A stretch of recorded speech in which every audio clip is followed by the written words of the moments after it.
বিশ্ব টেস্ট চ্যাম্পিয়নশিপের ফাইনালে জায়গা করে নিল সাউথ আফ্রিকা। বক্সিং ডে টেস্টে পাকিস্তানকে হারিয়ে তারা লর্ডসের টিকিট নিশ্চিত করে ফেলেছে। এতে ভারতের ওপর আরও চাপ বেড়ে গেল। এর আগের দুই ফাইনাল খেললেও ভারত জয় পায়নি কোনোরতেই। প্রথমে নিউজিল্যান্ড, পরের বার অস্ট্রেলিয়ার কাছে তারা হেরেছিল।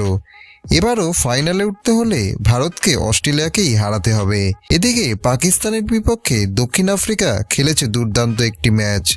148 রানের টার্গেটে ব্যাটিং করতে গিয়ে 99 রানে 8 উইকেট হারালেও রাবাডা ও জনসন মিলে শেষ পর্যন্ত দলকে জিতিয়ে দেয়। একটি ম্যাচ বাকি থাকতেই 66.67% পয়েন্ট নিয়েই দক্ষিণ আফ্রিকা বাকিদের ধরাছোঁয়ার বাইরে চলে গেছে। এখন ভারত ও অস্ট্রেলিয়ার মধ্যে ফাইনালে ওঠার লড়াই চলছে। বাকি টিমদের জন্য এই মুহূর্তে ফাইনাল প্রায় অসম্ভব।